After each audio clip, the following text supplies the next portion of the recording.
In the last days of the war that Russia started with the claim of protecting its borders, it is witnessing the war entering its borders. Fortified positions in Russia are now in range of the Ukrainian army. The Russian army had to experience the violation of its own borders on the anniversary of the invasion attempt it launched by violating the Ukrainian borders. The conflict and explosion zones, which were limited to areas inside Ukraine, are now very close to Moscow. The hot developments last night confirmed the information we shared with you recently that the Russian mainland will soon be in range of Ukrainian missiles. So what happened last night? Let's analyze last night's hot developments and the latest Ukrainian attacks. The Ukrainian army has started to test its strength with the recent supports it has received. The development, which created a great fear in Russia, was on the agenda last night. The work of Russia, which is trying to gain superiority over Ukraine by using its air force,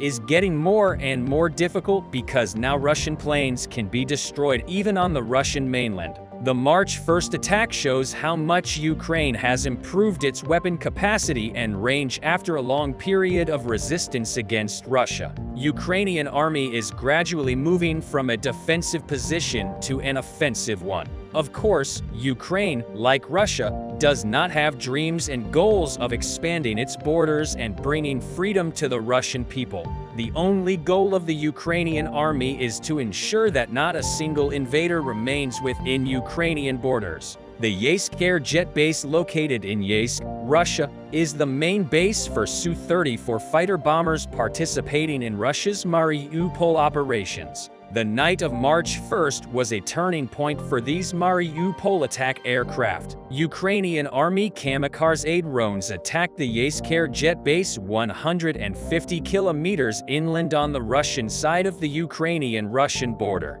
As the drones approached the base, warning signs woke up the residents of the city of Yeysk. But it was too late. The drones, which could not be prevented, caused great damage to the base and the Su-34 seconds on the base with a kamikaze attack. The night of March 1st turned into a nightmare for Russia. Russia, which experienced this attack when they least expected it, and where they least expected it, has still not recovered from the shock of this incident with the drones hitting the base. A cloud of dust covered most of the city of Yeysk, especially the Yeysk air jet base. The effects of the drone strikes on the military base has not yet been shared with the world, but images of the base show that the Russian casualties are enormous. According to information coming from the vicinity of the base after the attack, the explosions were not only at the base. Explosions and fires are reported in many parts of the city of Yeysk. The intangible consequences of this attack are as important as the tangible ones.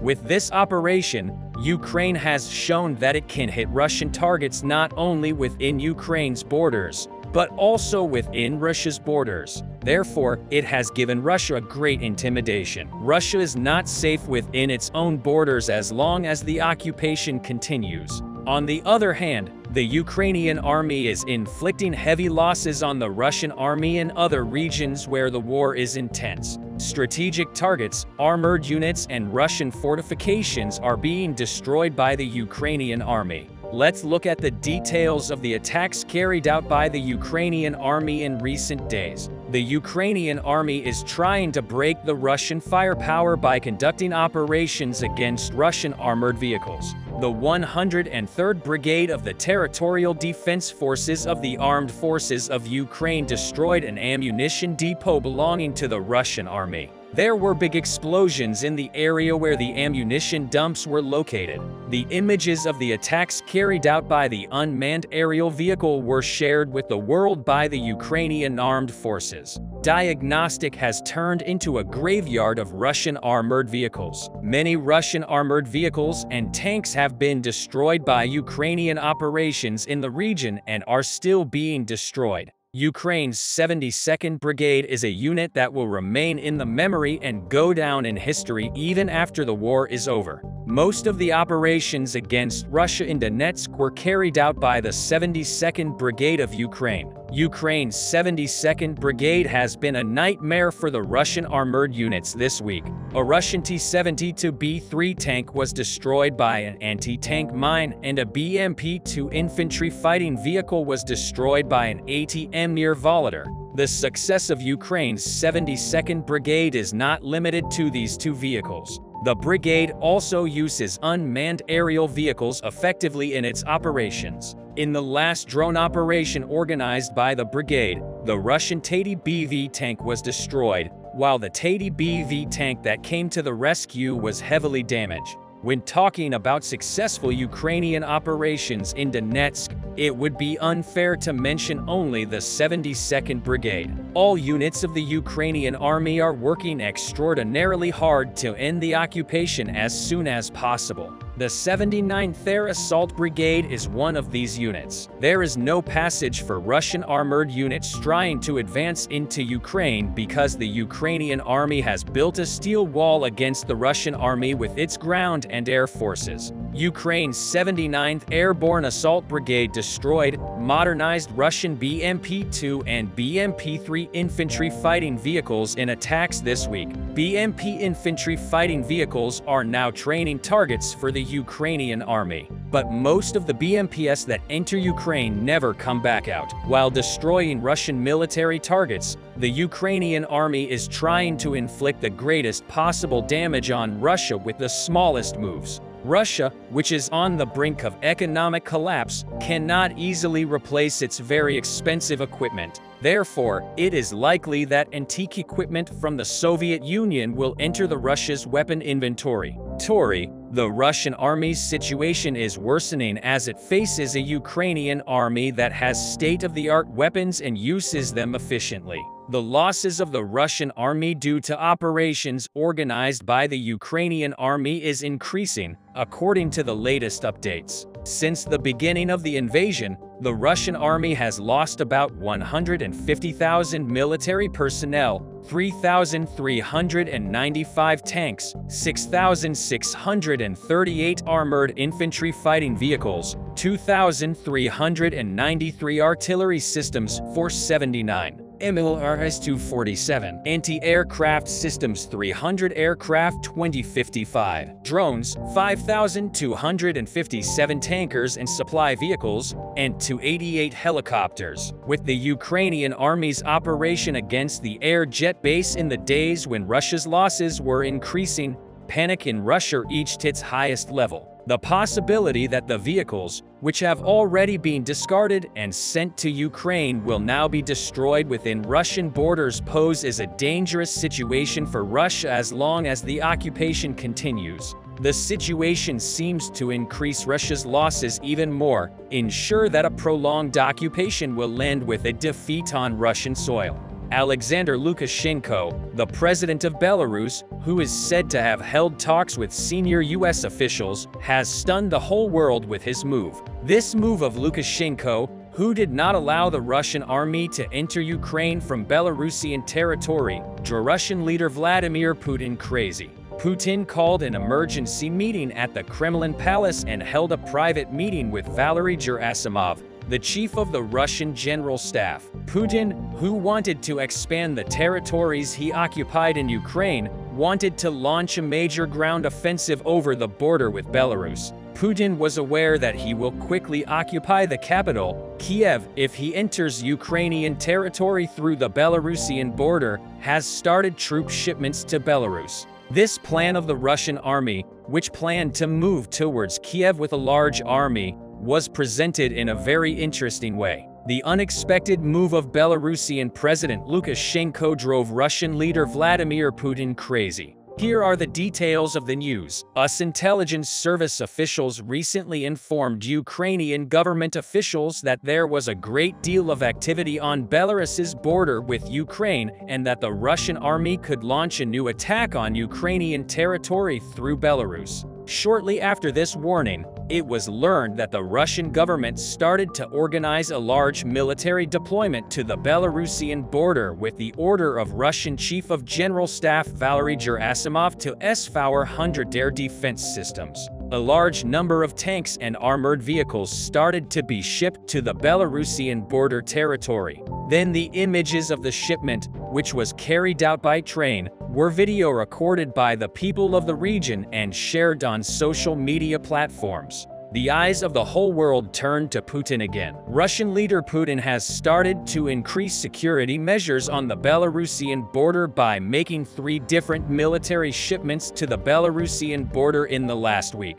The Russian army, which placed air defense systems on Belarusian borderlands, interestingly, began to protect Belarusian territory. Afterwards, it was noticed that Putin had deployed a large number of armored vehicles, and tanks here started to transfer many Russian troops fighting in Ukraine to the Belarusian border. US Defense Secretary Lloyd Austin said that the U.S. intelligence service has reported that there is a great deal of activity on the borders of Belarus and that Russia could launch a new attack on Ukraine from there. The U.S. Minister Austin's response to these statements was not too late. Russian Defense Minister Sergei Shoigu denied the U.S. accusations, saying that the military shipments sent to the Belarusian border were for an exercise and that Belarusian soldiers would be trained. Belarusian President Alexander Lukashenko, who allegedly met with senior U.S. officials in recent months, did not object to the Russian troops entering the Belarusian border.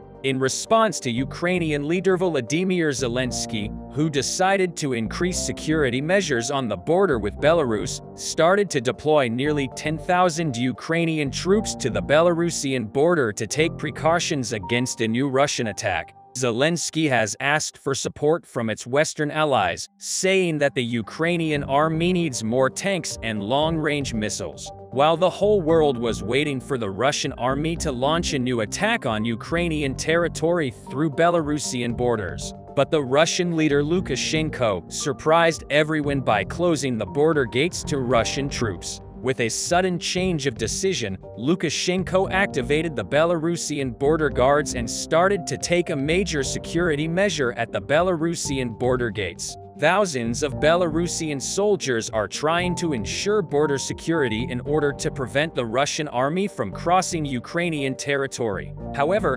Lukashenko's move surprised Putin and many Western leaders. The Russian army was trapped in Belarusian territory after the Belarusian army prevented Russian troops from crossing into Ukrainian territory. Confused Russian leader Vladimir Putin asked for a meeting with his counterpart, Alexander Lukashenko, but the Belarusian government rejected Putin's request for a meeting. According to sources close to the Kremlin, the Russian government believes that Alexander Lukashenko has reached an agreement with the United States. However, according to war analysts, Lukashenko is trying to distance himself from Russia for a very different reason. War analysts say that Lukashenko is aware that the Russian army is losing the war on the territory of Ukraine and is now trying to get closer to the US and Western countries instead of Russia. However, Lukashenko's move has left a big question in mind. Will Vladimir Putin impose any sanctions on Belarus over Lukashenko's move? We do not know the answer to this yet, but Vladimir Putin and Alexander Lukashenko are expected to hold a meeting in the coming weeks. After 15 months of occupying Ukrainian territory, the Russian army has started to lose many of the territories it occupied. The Russian army, which managed to quickly occupy Ukrainian territory in the first months of the war, is now trying to protect the captured territories. Russian forces, which have moved from an offensive position to a defense position, have been in a very difficult situation recently. Russian leader Vladimir Putin, who wanted to resume his occupation in Ukraine, wanted to make a move that would turn the course of the war back in favor of Russia. However, Alexander Lukashenko, the president of Belarus, who is known to have good relations with Vladimir Putin, did not allow Putin if everything had gone according to Vladimir Putin's plan. The Russian army could have been advancing towards the capital, Kiev, while Lukashenko made this move is still a matter of curiosity.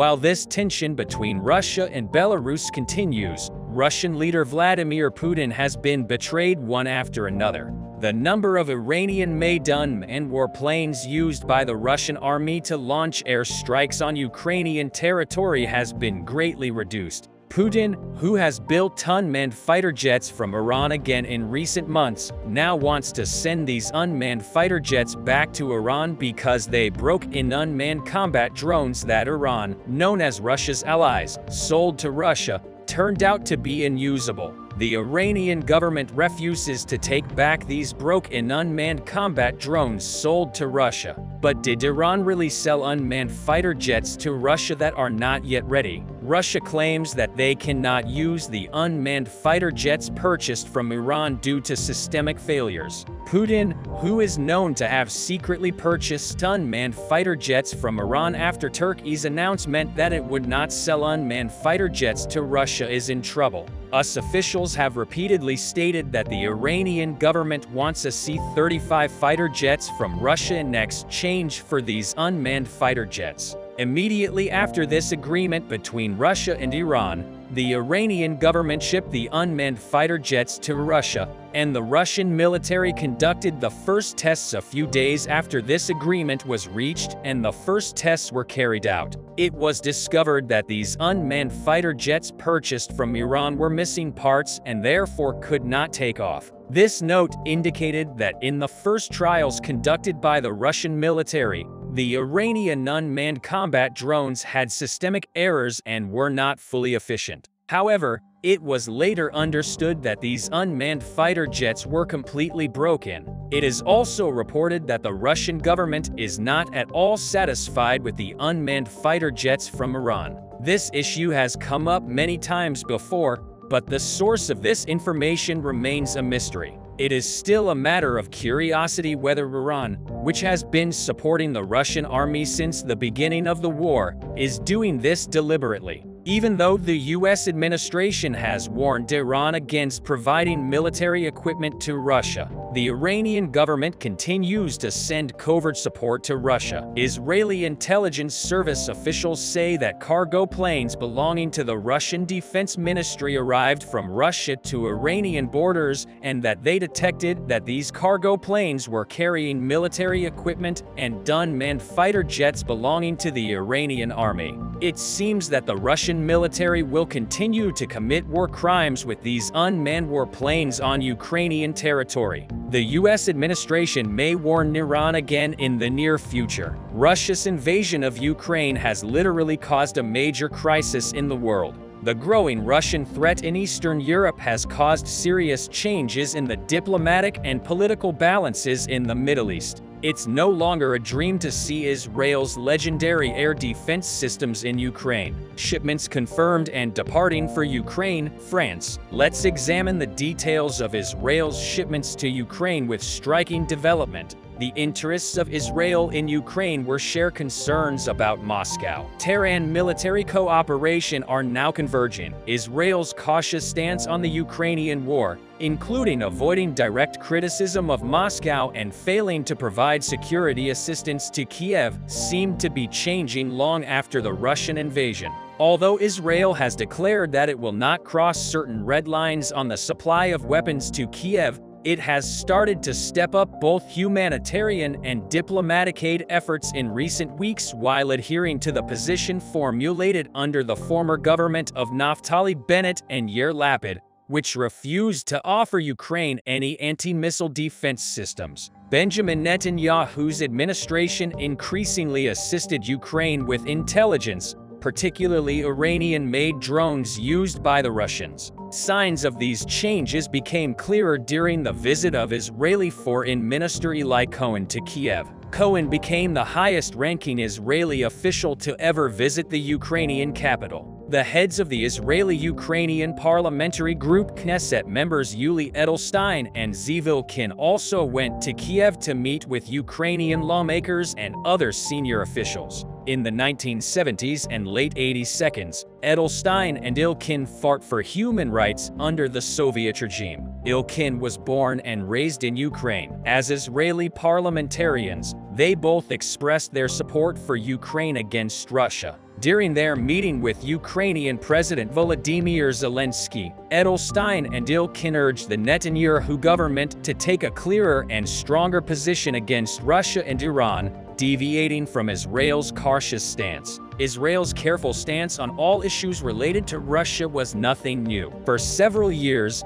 the Israeli and Russian armies have maintained a channel of communication designed to avoid any misunderstanding over the Syrian skies. This allowed the Israeli Air Force to attack Hezbollah positions in Syria without getting in the way of Russian planes or defense systems. Russia is also a permanent member of the United Nations Security Council and one of the signatories of the defunct nuclear deal with Iran, forcing Israel to be vigilant. The recent military rapprochement between Moscow and Tehran was thus becoming a major concern for Israel. Furthermore, the deployment of Iranian drones in the war in Ukraine has put more pressure on Ukraine to intervene more directly on Israel. Israel has previously refrained from joining its Western allies in any action that could harm its relations with Russia, which had rallied on to cooperate with targeting Iran-linked forces in Syria. Also,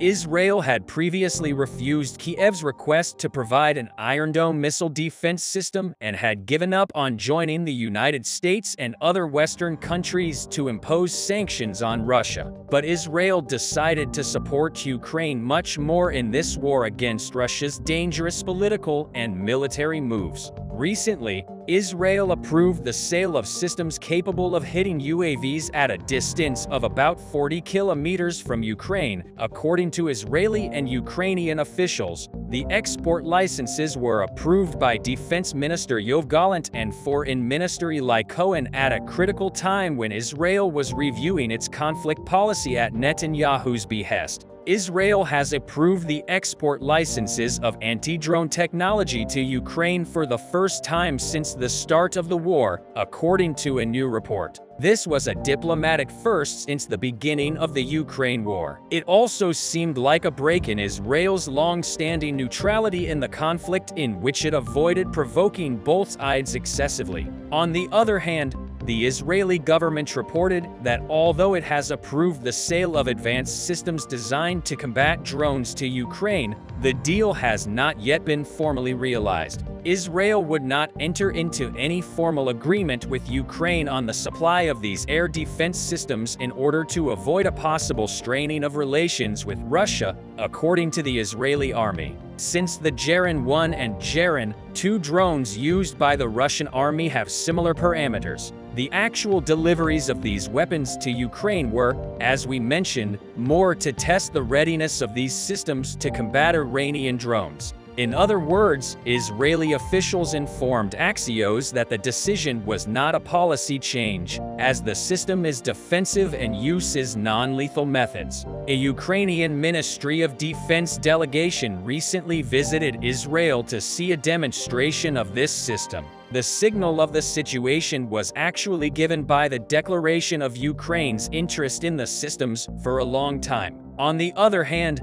Moscow was increasing its pressure on Israel to stay out of the game. Washington, Paris, and Brussels were increasingly pressuring Israel for more military assistance to Ukraine. US President Joe Biden, Secretary of State Antony Blinken, and other U.S. officials have sent several messages to the Netanyahu government in this direction. The same pressure came to the fore when Israeli President Isaac Herzog met with NATO ambassadors in Brussels on 20th January. A few days later, during their meeting in Paris on the 2nd of February, Netanyahu promised French President Macron that he would re-examine the issue. A senior Israeli diplomatic source took a more reserved stance when speaking to the press about Israel's special interests after the Paris meeting. However, it now seemed that Israel had finally formulated a solid policy on the war in Ukraine. Israel will continue and even increase its humanitarian aid to Ukraine. It will continue to support Ukraine at the UN, including Zelensky's upcoming peace plan. It will not supply Ukraine with any Iron Dome or David Sling anti-missile defense systems or any ballistic missiles,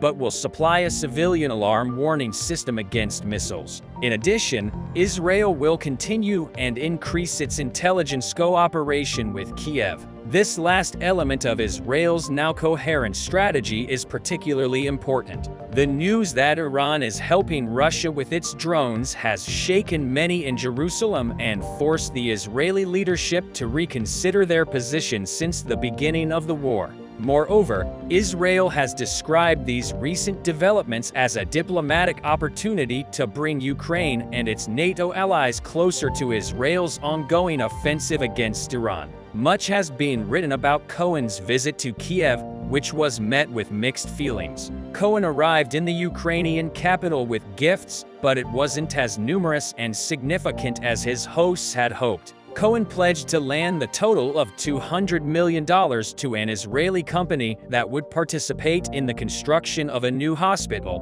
but promised not to use weapons and was careful to avoid the Russian elephant in the room, even when visiting the Bucha massacre site. Yet looking at the bigger picture, Israel certainly had diplomatic success by reining Zelensky against the Iranian calls. Zelensky stated in his meeting with Cohen that Iran is the common enemy of both countries. Israeli ambassador to Ukraine Michael Brodsky explained to All Monitor that the Ukrainian side better understands the complexity of Israel's situation at the start of the war. Senior Ukrainian officials harshly criticized Israel for not helping enough from their point of view. Over time and after many contacts between the embassy and the Ukrainian leadership, many began to appreciate the extent of Israel's assistance and acknowledge how far Israel could go with its own security interests in mind. Brodsky emphasized that the Iranian threat has definitely become a joint war for the two countries.